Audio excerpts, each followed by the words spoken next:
Assalamualaikum warahmatullahi wabarakatuh. Halo semuanya, perkenalkan nama saya Anaful Afifah dengan NIM 23010502488 dengan nomor presensi 38. Di sini saya akan menjelaskan mengenai keselamatan dan kesehatan kerja di laboratorium IPA.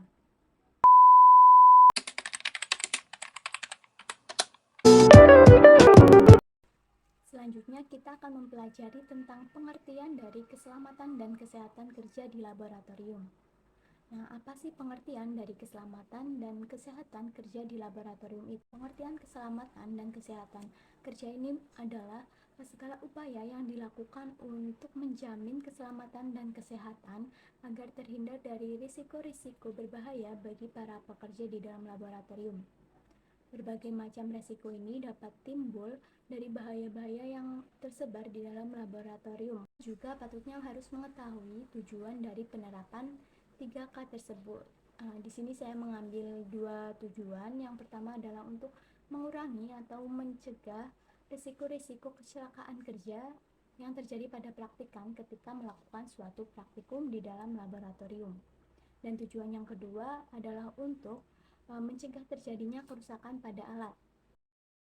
Selanjutnya adalah alat keselamatan dan kesehatan kerja di dalam laboratorium, khususnya laboratorium IPA. Sini yang pertama ada jas laboratorium. Ini tujuannya untuk mencegah kotornya pakaian yang dilakukan ketika melakukan suatu praktikum di dalam laboratorium. Kemudian yang kedua ada sarung tangan. Ini berguna untuk melindungi tangan dari panas, bahan kimia atau bahan-bahan yang lainnya yang dapat membahayakan kulit kita. Dan yang ketiga ada kacamata pelindung. Ini berguna untuk melindungi mata dari percikan bahan-bahan kimia. Keempat itu ada masker, tujuannya untuk menjauhkan diri dari paparan bahan-bahan yang berisiko semacam bahan kimia atau debu bahan kimia. Kemudian ada kotak P3K, ini memberikan pertolongan pertama yang terjadi kecelakaan saat kegiatan praktikum berlangsung. Kemudian ada safety shoes, ini fungsinya untuk melindungi kaki dari tumpahan bahan kimia dan juga agar tidak terpeleset ketika melakukan suatu praktikum. Dan yang terakhir ini ada APART. APART ini alat pemadam kebakaran. Selanjutnya ini ada sebab-sebab terjadinya kecelakaan kerja di dalam laboratorium, khususnya laboratorium IPA.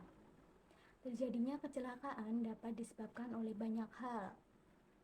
Yang pertama ini adanya kurangnya pengetahuan dan juga pemahaman tentang bahan-bahan kimia dan juga proses-proses serta kelengkapan atau peralatan yang digunakan dalam melakukan suatu praktikum.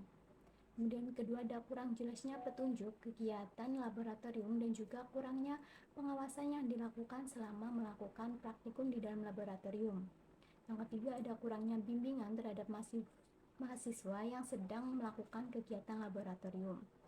Kemudian ada kurangnya atau tidak tersedianya perlengkapan keamanan dan perlengkapan pelindungan ketika berada di dalam laboratorium. Kemudian kurang atau tidak mengikuti petunjuk atau aturan-aturan yang semestinya dilakukan. Kemudian ada tidak menggunakan perlengkapan pelindung yang seharusnya digunakan atau menggunakan peralatan atau bahan yang tidak sesuai dengan ketentuan.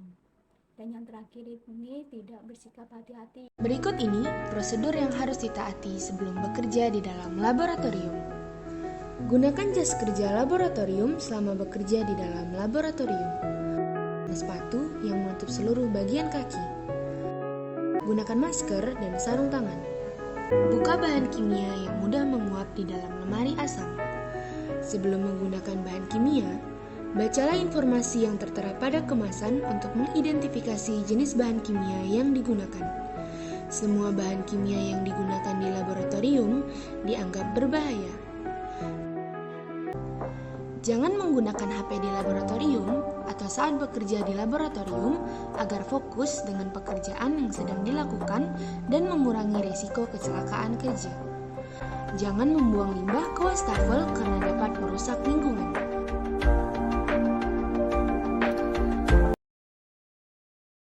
Demikianlah penjelasan mengenai keselamatan dan kesehatan kerja di laboratorium. Assalamualaikum warahmatullahi wabarakatuh.